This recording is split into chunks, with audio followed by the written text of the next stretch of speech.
The presentation today, Overcoming Barriers, Opening Doors, the Path to Self-Determination and Inclusion is provided by the Redwood Coast Regional Center through the MHSA grant, which works to improve social emotional development of young children. At the end of this session, there will be a question and answer session after we do the final poll, which hopefully will work. There'll be time for anyone who wants to stay on and ask questions to our presenter.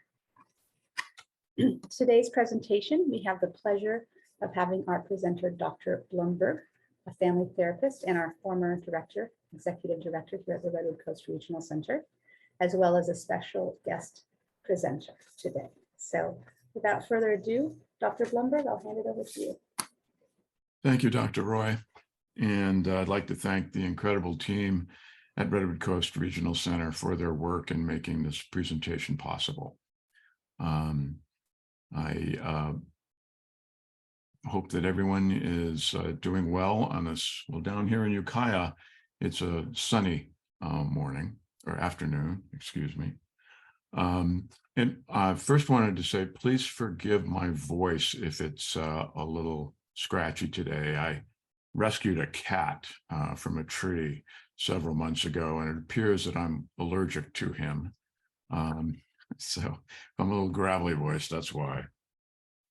I want to start out with the proviso regarding the presentation. This presentation is funded through the Mental Health Services Act grant in partnership with the California Department of Developmental Services. Redwood Coast Regional Center is solely responsible for the content of this presentation. The Department of Developmental Services has not developed, reviewed, endorsed, or approved the contents. Getting that out of the way, I want to start out by saying that I do not know of any other group of people in the US who've made such incredible progress in a relatively brief period of time. And I can say that as someone who has experienced on a personal and professional level about 40 plus years of that work. And I think that the progress that's been made is due to the commitment to activism in pursuit of individual rights by self-advocates, family members, policymakers, and professionals, leading to legislation like the Individuals with Handicaps Education Act, the Americans with Disabilities Act, and here in California, of course, the Lanterman Act. And I think that it's all about keeping our eye on the prize. And I'm going to suggest that today that the prize that we're all aiming for is that individuals with intellectual and developmental disabilities become fully included, self-determined members of our society. So back in the early 70s, a Swede by the name of Nerge first articulated this idea of self-determination as being essential to the lives of people with disabilities in general, but particularly folks with intellectual and developmental disabilities. And since then, many researchers, policymakers, professionals, and self-advocates have worked to define this idea of self-determination as it applies to people with disabilities and without. So how I think about it and how it's currently articulated is that it's a really important theory of motivation and personality that addresses three important universal psychological needs. And, you know, as we look at these, I think you can agree that they're pretty essential to all of us. to our mental health and to our functioning. The first is this idea of competence, being able to control outcomes in our lives and to feel that we have the skills that we need to do that, so we can experience mastery or the ability to do what we want and need to do. Then there's the idea of relatedness. And that's the desire that we all have to be connected and to experience caring from others. And I think that these are absolutely necessary for a meaningful life and mental health. And the final one is autonomy. And that's the idea to be able to make informed decisions that are not controlled by others or coerced by others. So in terms of thinking about self-determination, defining it, my friend Sharon Field Hoffman describes self-determination as the ability to identify and achieve goals based on a foundation of knowing and valuing yourself. So promoting self-determination has to do with us being able to support self-awareness on the part of people that we serve, and that people have positive identities and they value themselves, that they see themselves as powerful and primary actors in their lives. So this idea of self-determination is affected both by the environment, so social attitudes and social values and social beliefs, and the individual's knowledge, their skills, and their beliefs that are related to self-determination, their ability to be the primary actors in their lives. So the big ideas in terms of self-determination have to do with knowing yourself, self-awareness, valuing yourself, believing that you are loved and worthy of love, competent, capable, the ability to make plans, and then given those plans to be able to act and experience valued outcomes, and to be able to learn from those things that are successful and those things that don't work so well for you. So knowing yourself, valuing yourself, being able to develop plans and to be able to act upon those plans and experience outcomes that you value, and to be able to learn from that experience. Isn't that what we want for everyone? So I want to make the argument that this is an extremely important outcome of our efforts to support people with intellectual and developmental disabilities and their families. So people who are self-determined, right, are able to cause things or make things happen in their lives that they want. And this kind of connects very well and very elegantly with person-centered thinking. So how people become self-determined is through action. And importantly, it's through self-caused action that has a clear, specified goal or purpose, that the individual is the causal agency, if you will. Or it can be through the actions of other people that are taken on that person's behalf. The important idea here is that all people can engage in self-determination. The disability or severity of disability does not preclude opportunities for people to become self-determined individuals. So how do we go about, promoting self-determination? And there's some particular interventions that help a child to be able to perform actions that lead to greater self-determination, starting at a very early age and moving on through their lives. And these include helping them to develop problem-solving strategies and capacities, to be able to make informed decisions and choices, to be able to set goals and work towards them, and to be able to advocate for the things they need.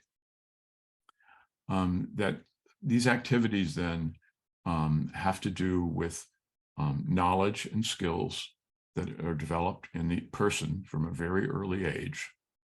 But they also focus on modifying the individual's context or the environment in such ways that they're better able to make things happen in their lives.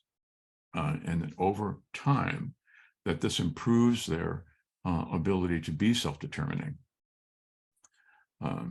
Self-determination is, it's very important in terms of being able to support inclusion, both in general education settings and curriculum for children, and in typical community activities for children and their families. So, in the life of a child, I believe that the activities to promote self-determination should happen as early as possible. In the 0 to 3 age range, but certainly no later than by the time a child is involved in preschool.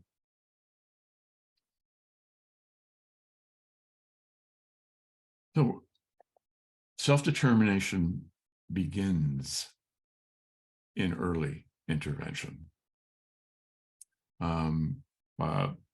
Colleagues of mine, people like Diane Bricker and people like Hill Walker out of the University of Oregon have developed curriculum and interventions. They're not the only people to have done this. They're just folks whose work I'm very familiar with. They've made a strong argument through their research and through their development of interventions in curriculum that demonstrate that these positive early experiences are essential prerequisites for later success in life, whether it's in school, in work, in relationships, or in the community. And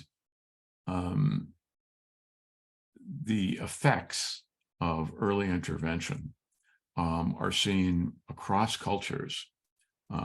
Studies that I've reviewed from Europe, from Asia, and across the US show that the positive effects of early intervention are pretty compelling, enough so that I can make the argument that early intervention is the best intervention.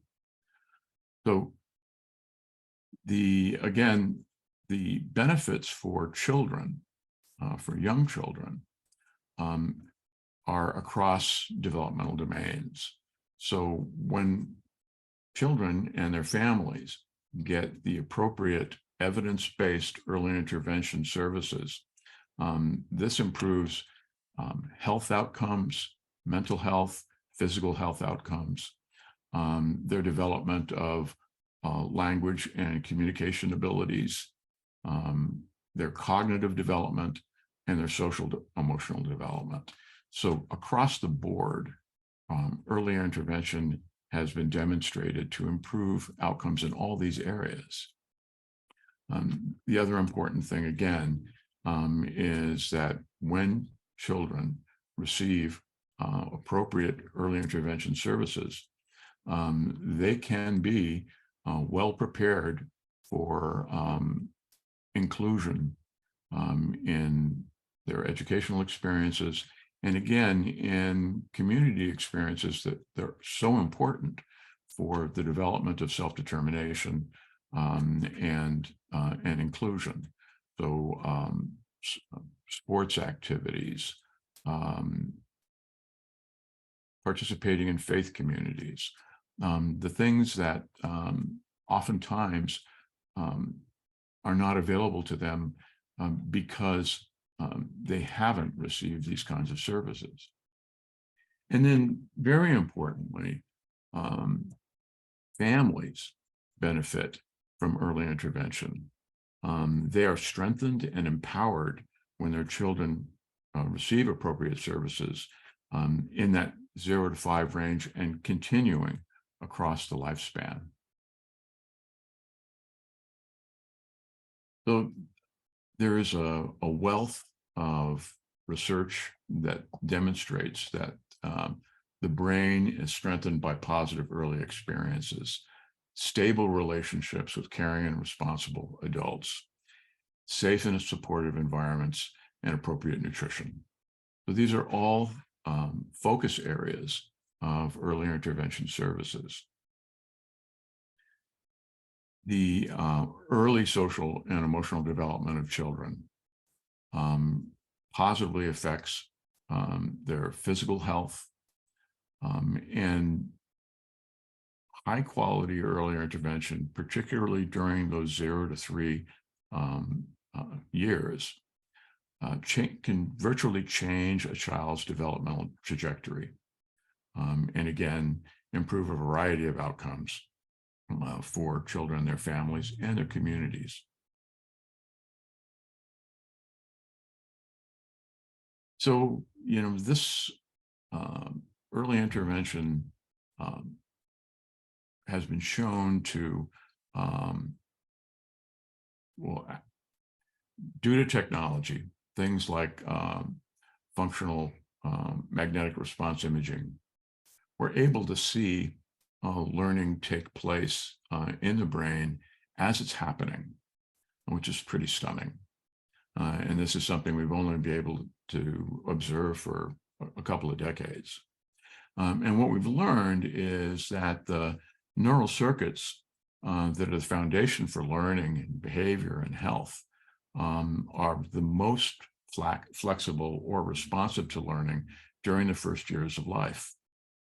And importantly, over time, they become increasingly difficult to change.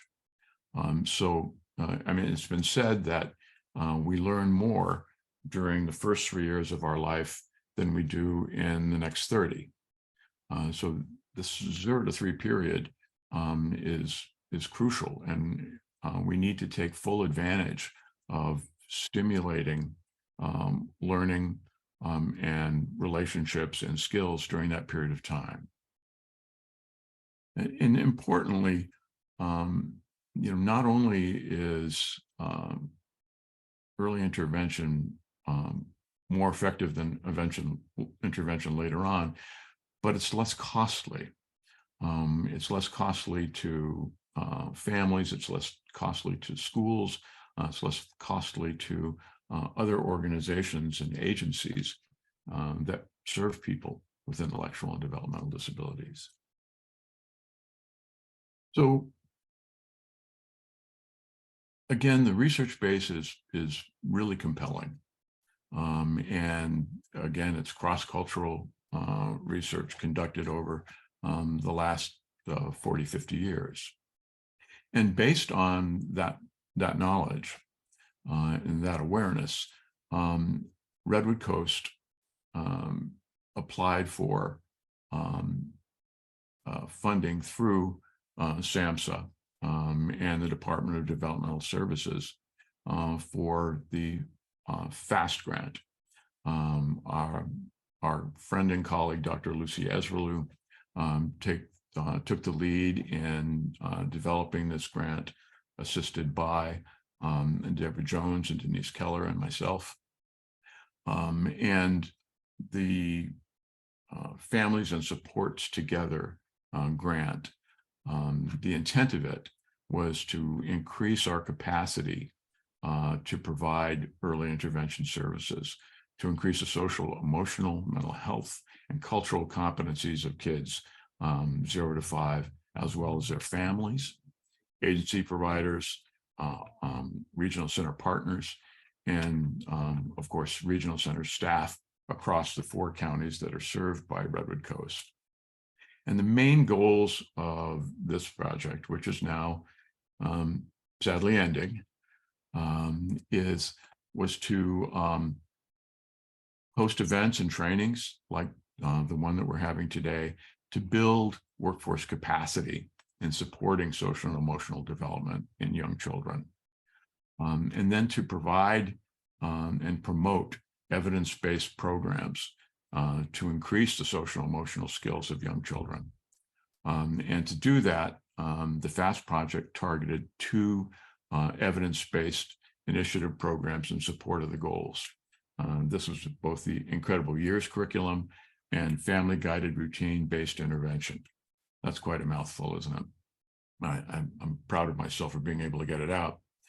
But the big goal here is to increase capacity, to provide training and support in implementing evidence-based programs.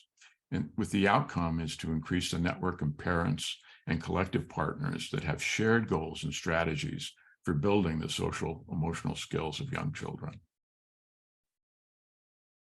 So one of the evidence-based tools, curriculum that Redwood Coast was promoting through the FAST grant is the Incredible Years program. And Incredible Years program has been evaluated again cross-culturally, and it's been found to promote child competence and emotional regulation in terms of their positive personality attributes, their academic readiness, and their ability to solve problems. Another focus of the Incredible Years program is to both prevent, reduce, and treat emotional and behavioral problems in very young children.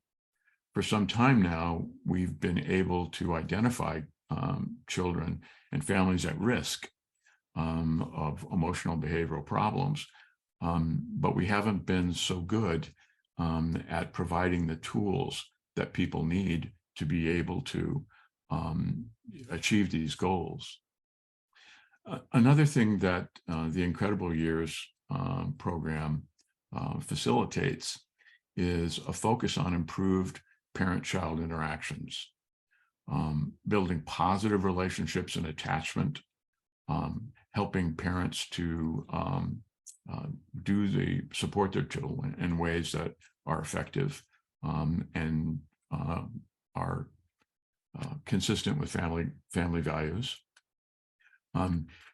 to promote less harsh and more nurturing parenting, and to provide increased parental support and problem solving. It also focuses on school and teacher and student relationships and the provision of classroom curriculum that strengthens social emotional competence and conflict management skills. So I think we can all agree that these are really important goals and important outcomes. And the Incredible Years program has been evaluated extensively and been demonstrated to be effective across cultures and people. The other curriculum approach that the FAST grant promoted was this family guided routines-based intervention.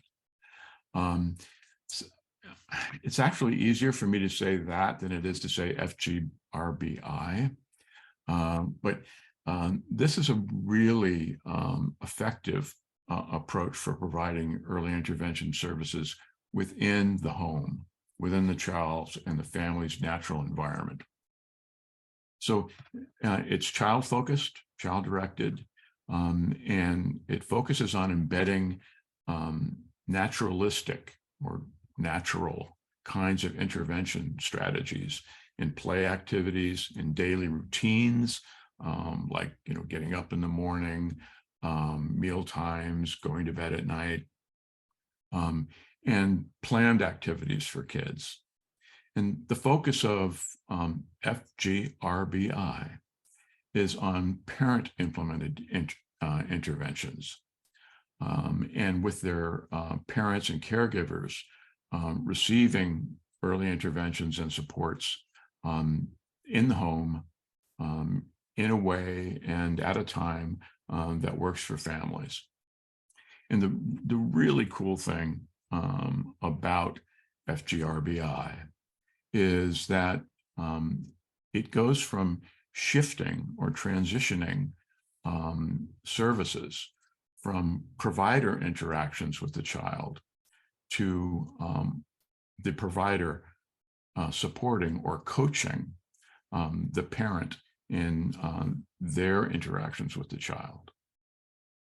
So it is an approach that's been around in different names for about 30 years.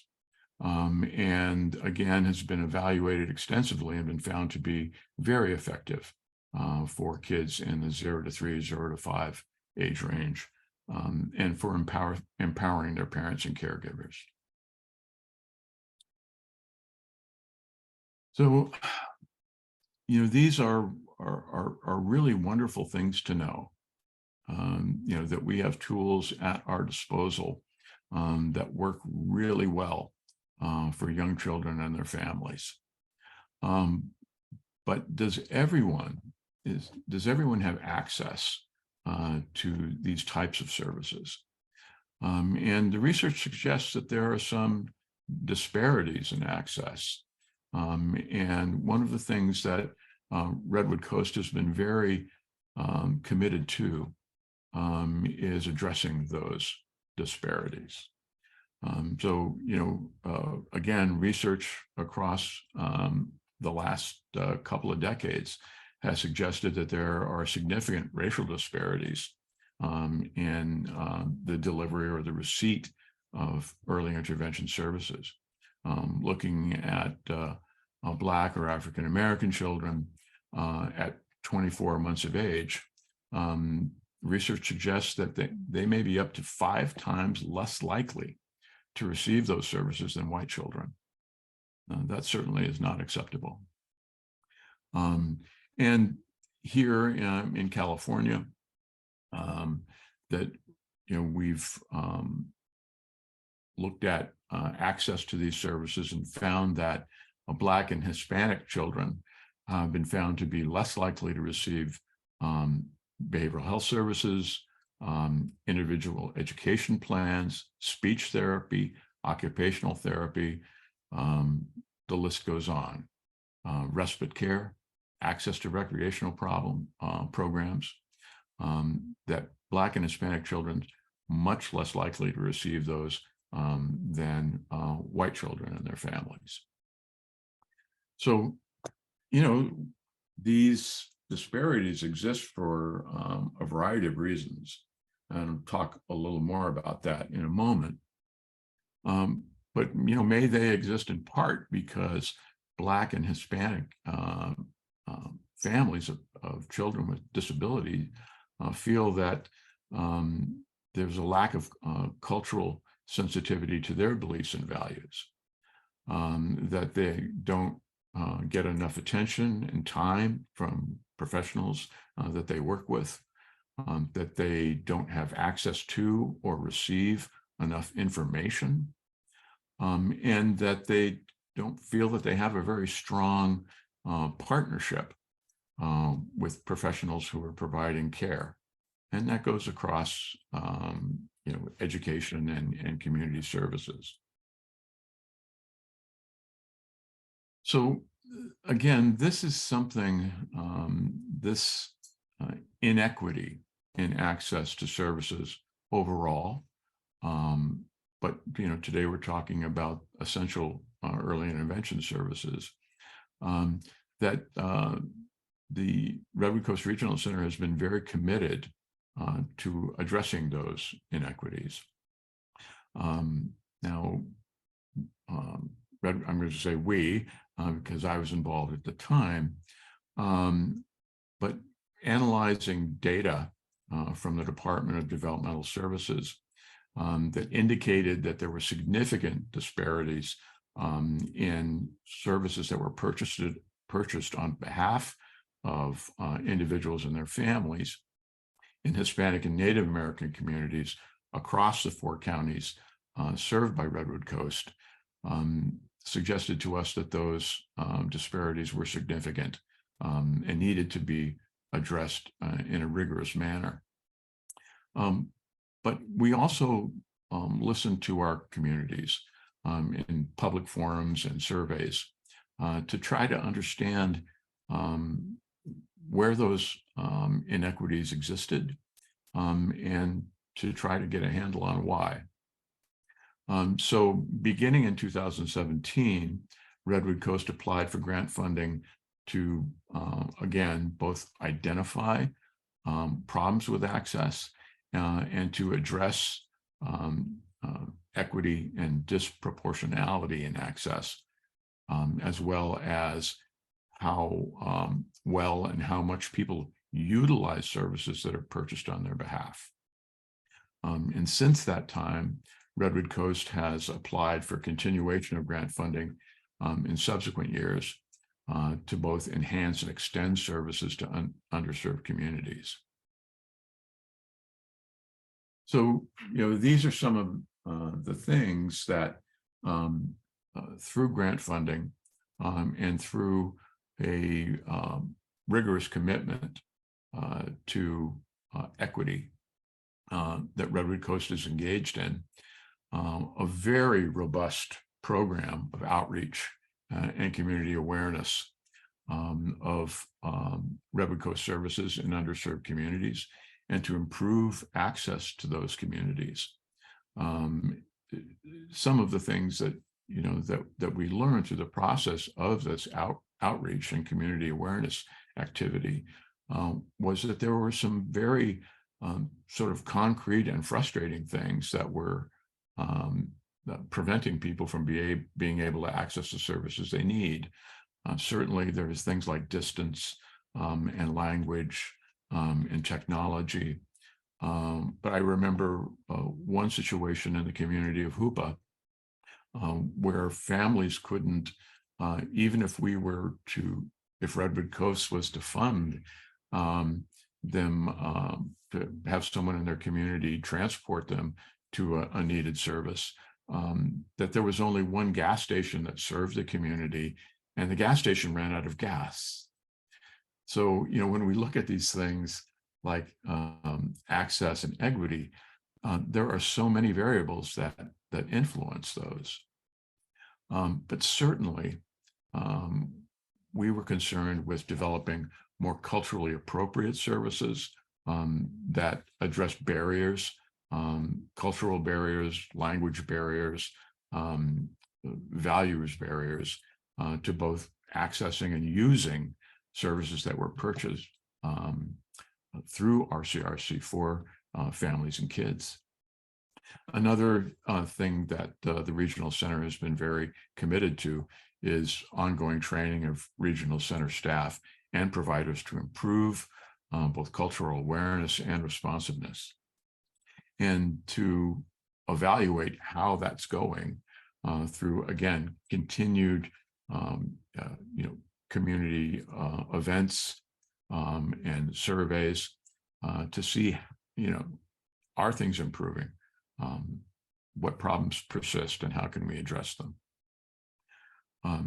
The other thing is to try to provide culturally appropriate parent support and parent education and training to create networks, parent-to-parent networks, where people from similar kinds of cultural backgrounds can work together to improve their advocacy and their access to needed services.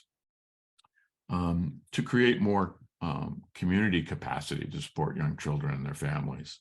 I know that Dr. Smalley and Dr. Roy were very active in writing a grant to provide funds for training for registered behavioral therapists in local communities.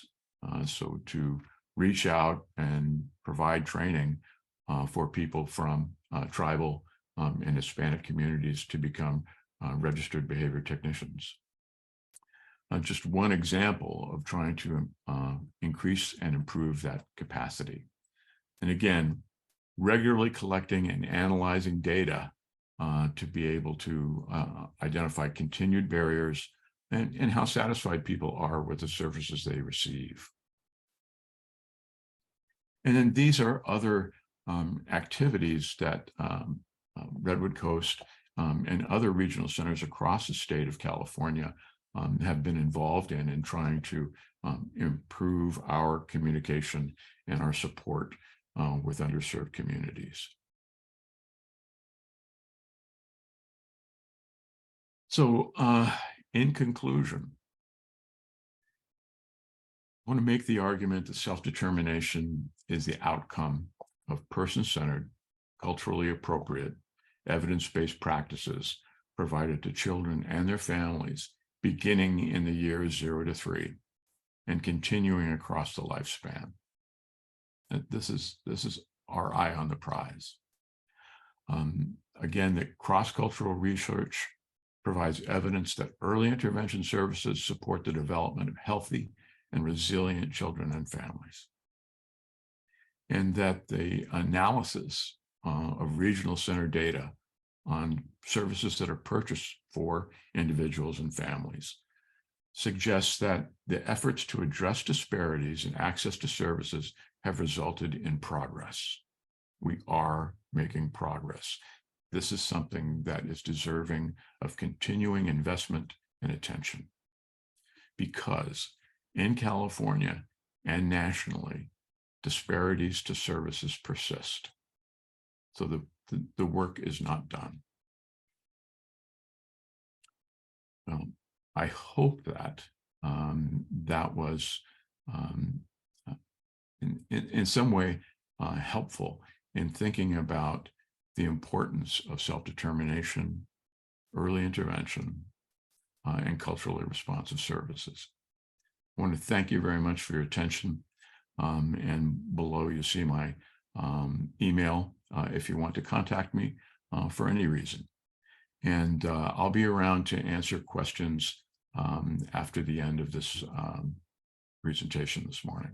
Thank you.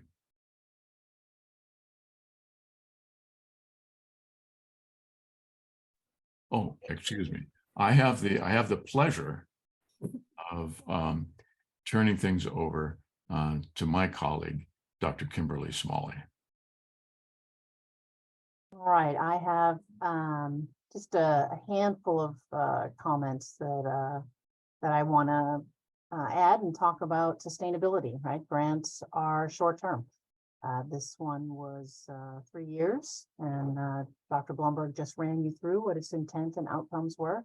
And so then the big question is, what do we do next? How do we sustain it, and how do we move forward, and how do we plan for that right from day one through today and through tomorrow? Couple things. So Dr. Blumberg talked about self-determination, the concept, self-determination, the feeling and the act of autonomy that we all have, and that we hope all of our clients have, and that we work every day to ensure that all of our families and all of our clients have.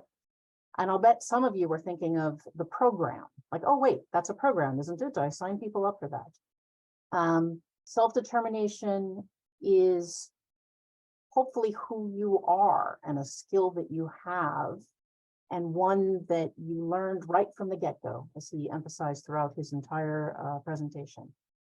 And while it took the state of California a little bit to figure this out, they eventually came up with a way to fund and support your life in that manner.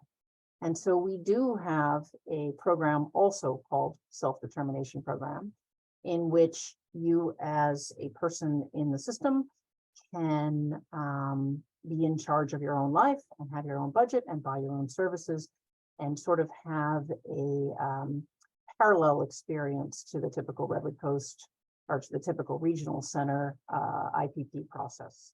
So self-determination, the concept, everybody should have, whether they are doing the traditional services or whether they're doing the complementary alternative services of self-determination program itself. I did see, I recognize many a name here on the participant list, so I'm probably telling you things you already know, but I wanted to emphasize that self-determination is everybody all the time, whether you've signed up for the self-determination program or not. You know, Dr. Blumberg used to say to the other EDs that as a system, we're really good at focusing on crisis and not so good about preventing it. And I think that he did a lovely job of highlighting that that's what early intervention is all about. And that's what we need to be focusing on as professionals, as service providers, as families, as allies, as humans, right? Let's set all of our children and all of our families up for success right from the get-go. The whole point of what we do is to work ourselves out of our job. The whole point of what we do is so that families can have really normal lives with really normal complaints and really normal problems and not have one of us Velcroed to their hip in their living room, that they just get to be, right? And what services do you need just to be? Well, we've identified a bunch of them. And for those of us who are working in the field in the participant list here, we all work in one manner or another to help families just be. Part of this grant was about strengthening our relationships, you know, maintaining and expanding our relationships with First Five, maintaining and expanding our relationships with the family resource centers, maintaining and expanding our relationships with our partners and mental health and the school system. Part of this grant was about building new providers. It was, you know, a boon to be able to bring an augmentative and alternative communication provider into Lake County, something we've never been able to pull off before. Who's going to sustain it, right? Grants are short-term. This one's done. And we looked at all of the pieces that needed to be sustained really right from day one. So the new providers and the new services and the Incredible Years program, those are all things that are vended with a regional center now. And so you could that can just be purchased through the regular IFSP, IPP process. So none of that access goes away. It's normalized, it's part of the process. It's just there, right? It keeps going. But we also had to look at the outreach and these academies and maintaining the sort of level of bringing new knowledge and bringing us together that this grant was able to do. And so we have a handful of professionals who are going to be part of that now. And actually quite a bit has changed since this grant was first written and first started. We've had a whole slew of new initiatives, both at the state level and at the regional center. So let me just mention a few of them and highlight some of those staff, a couple of which are here. I don't know if we're able to pin them or if they want to raise their hand when I say their name. Wendy White is our autism specialist. And so she and Joanne Kvar are behavior analysts. The two of them sort of split the two roles, north and south. They'll be maintaining much of the relationships, some of these provider and parent academies that will continue. The parent academies will continue quarterly, and the provider academies, I think, biannually for the moment, and we'll keep doing more as we can.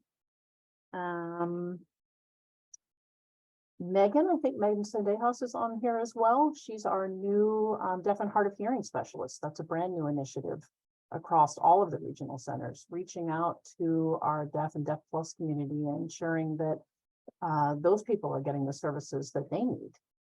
That's not been something that I think the system even was aware of in the past.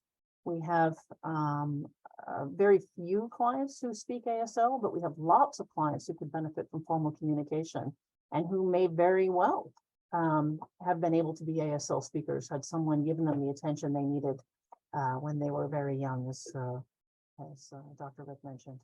And so that's Megan's whole thing, is to be reaching out to the Deaf Plus communication, training us in-house to ensure that we're aware of deaf culture and deaf community and doing a better job of serving that community, both in the Redwood Coast Regional Center clientele, and then bringing those folks in that we haven't served before that we can and should. I don't see Alma Ingram on the participant list, but she is our diversity and equity outreach specialist. For those of you in the South, you've seen Dolores tabling at different farmers markets and different events. Well, we have a whole diversity team. I think I did see Angelica on the participant list, who are reaching out to our Native and our Hispanic communities in particular. Those are the two largest groups of folks in the RCRC community. We have all sorts of efforts going on with those two communities. In fact, there were two pretty large events, one in Lake and one in Mendo, not too long ago. There was about 100 families who showed up in Lake, and then maybe just over 100 in Mendo, Spanish-speaking Latino families, trying to enhance our relationships with those communities. And as Dr. Blumberg indicated, build staff for those communities. The biggest concern, the biggest complaint, the biggest barrier that we have up here in our 4 counties is that we don't have Latino-owned, Latino-run, Latino-staffed, Spanish-speaking companies to serve Spanish-speaking communities. That's what we need. That's our gap. We need, you can't teach a 3-year-old that communication is a two-way street if you don't have someone who speaks their first language, right? And so we're trying to bring in and recruit agencies from away. We have been the whole time I've been here and the whole time Dr. Blumberg was here, not terribly successfully. So we decided to build our own. And anybody who wants to start a business or participate or join in that, please join us, sign up. The more providers we have, the happier we are. I saw Annie Bone on the list here somewhere. So for years and years, connecting with the school districts, connecting with the SELPAs, being part of that transition from 0 to 3 into the school district was in other duties as assigned. In fact, I myself did it for years. Just in the last year, the DDS system has decided, well, yeah, maybe there should be somebody whose job that is, and they should actually be paid for it. So Annie is our new IDEA specialist. Not that one person can meet every school professional in all 4 counties, but she's certainly trying.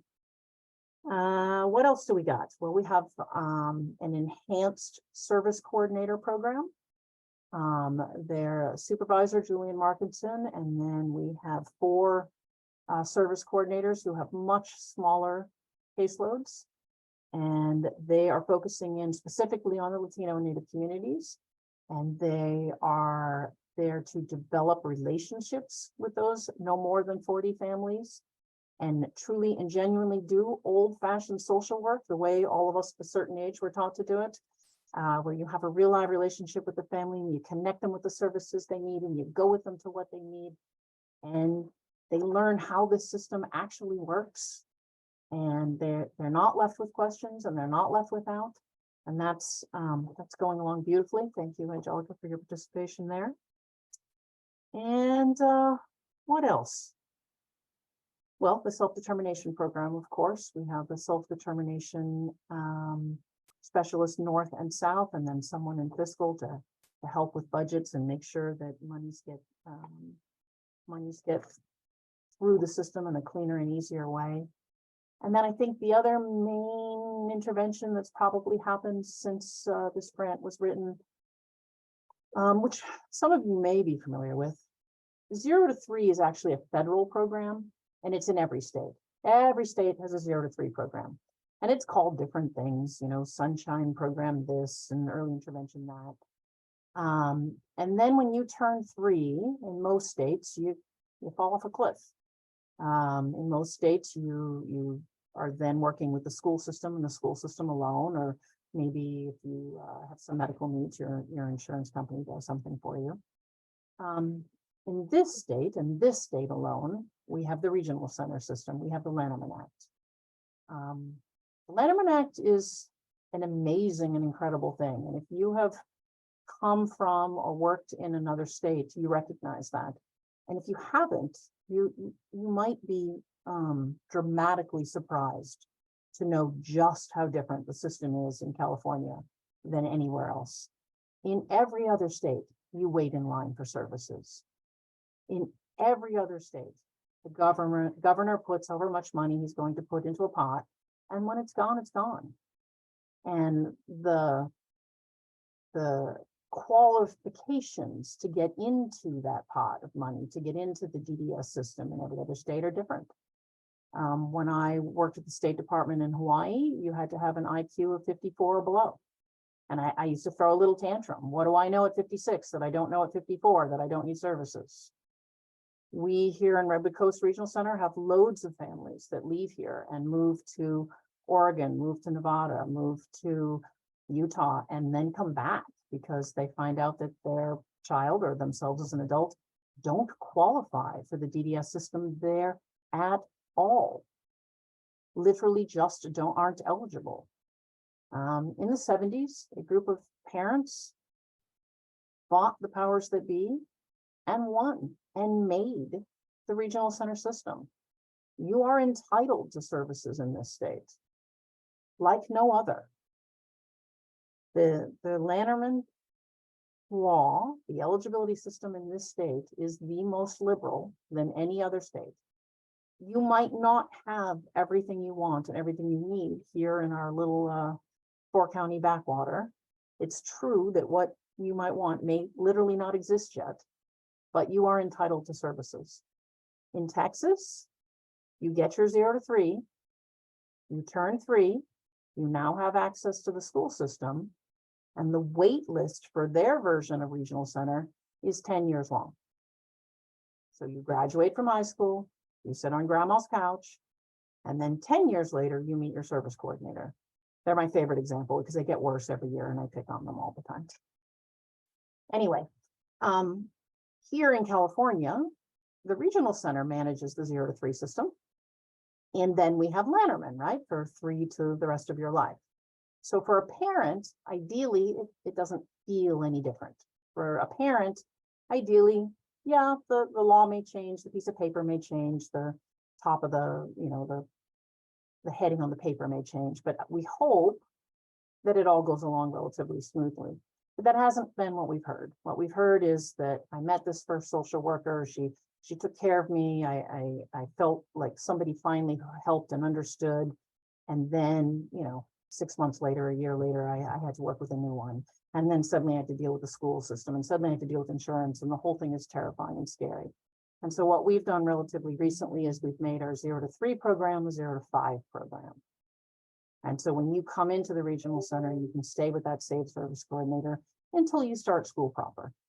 That might be kindergarten, that might be TK, I guess, for some people, but at least until you start school, or certainly no later than your 6th birthday, you're able to stay with the same service coordinator now, so that families feel cared for and understood and